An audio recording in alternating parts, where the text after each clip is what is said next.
Assalamualaikum warahmatullahi wabarakatuh. Perkenalkan, nama saya Ovilia Dermawanti dari kelas 1F Keperawatan. Saya akan menjelaskan tentang kerangka karangan. Kerangka karangan merupakan rencana penulisan yang mengandung ketentuan bagaimana kita menyusun karangan tersebut.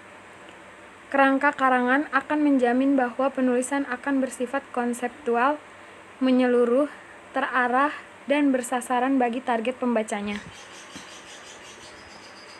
Fungsi kerangka karangan. Yang pertama adalah memudahkan pengendalian variabel. Yang kedua, memudahkan penulis menyusun kerangka secara menyeluruh. Yang ketiga, mencegah ketidaklengkapan bahasa. Yang keempat, memperlihatkan kekurangan atau kelebihan materi pembahasan. Berikutnya ada bentuk kerangka karangan. Yang pertama adalah kerangka kalimat. Kerangka kalimat menggunakan kalimat deklaratif atau berita yang lengkap untuk merumuskan setiap topik, subtopik maupun sub-subtopik. Yang kedua ada kerangka topik. Kerangka topik yaitu menyusun kerangka, berarti merinci topik berdasarkan kalimat tesis ke dalam subtopik. Merinci subtopik menjadi unsur-unsur subtopik yang lebih kecil. Manfaat kerangka karangan. Yang pertama, untuk menyusun karangan secara teratur. Yang kedua, mempermudahkan penulis menciptakan klimaks yang berbeda-beda. Yang ketiga, menghindari penggarapan topik sampai 2 kali atau lebih. Penyusunan kerangka karangan.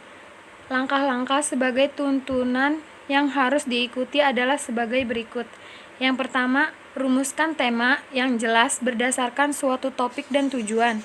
Yang kedua, langkah yang kedua adalah mengadakan inventarisasi topik-topik bawahan yang dianggap merupakan perincian dari tesis atau pengungkapan. Yang ketiga, ada langkah yang ketiga, penulis berusaha mengadakan evaluasi semua topik yang telah tercatat pada langkah kedua di atas. Jenis tulisan. Jenis tulisan terdiri dari bentuk dan isi. Bentuk adalah paparan, uraian, penyampaian, gagasan melalui susunan kata dan kalimat. Isi adalah gagasan, pendapat, keinginan, usul, saran yang dikemukakan lewat tulisan.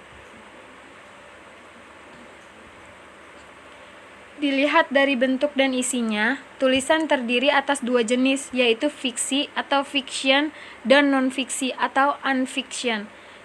Yang pertama, fiksi. Fiksi adalah tulisan berdasarkan imajinasi, khayalan, namun tetap berpijak pada gagasan nyata.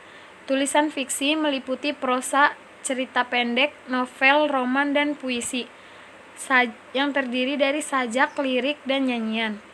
Yang kedua ada non-fiksi, yaitu tulisan berdasarkan data dan fakta. Tulisan yang termasuk tulisan non-fiksi adalah reportase, esai, artikel opini, dan kolom. Jenis-jenis tulisan. Pertama, narasi. Karangan narasi ialah karangan yang menyajikan serangkaian peristiwa yang biasanya disusun menurut urutan waktu. Yang termasuk narasi ialah cerpen, novel, roman, kisah perjalanan, biografi atau autobiografi. Yang kedua ada eksposisi. Eksposisi adalah bentuk karangan yang memaparkan, memberi keterangan, menjelaskan, memberi informasi sejelas-jelasnya mengenai suatu hal. Yang ketiga ada deskripsi. Deskripsi adalah tulisan yang tujuannya memberikan perinci atau detail tentang objek sehingga dapat memberi pengaruh pada kepekaan dan imajinasi pembaca atau pendengar, bagaikan mereka ikut melihat, mendengar, merasakan atau mengalami langsung objek tersebut. Yang keempat ada argumentasi. Argumentasi adalah tulisan yang bertujuan meyakinkan atau membujuk pembaca tentang kebenaran pendapat atau pernyataan penulis, meyakinkan orang lain dengan jalan pembuktian, alasan, serta ulasan secara objektif dan meyakinkan. Yang kelima ada persuasi. Persuasi adalah karangan yang berisi paparan berdaya ajuk ataupun berdaya himbau yang dapat membangkitkan ketergiuran pembaca untuk meyakini dan menuruti himbauan yang dilontarkan oleh penulis. Dengan kata lain, persuasi berurusan dengan masalah mempengaruhi orang lain lewat bahasa. Tujuannya adalah agar pembaca yakin bahwa ide, gagasan, atau pendapat tersebut adalah benar dan terbukti, dan juga melaksanakan apa yang menjadi ajakan dari ide tersebut. Mari berbagi informasi untuk pengembangan diri melalui literasi. Kritik dan saran dari pemirsa akan sangat bermanfaat bagi penulis agar dapat melangkah ke arah yang lebih baik. Sekian dan terima kasih. Wassalamualaikum warahmatullahi wabarakatuh.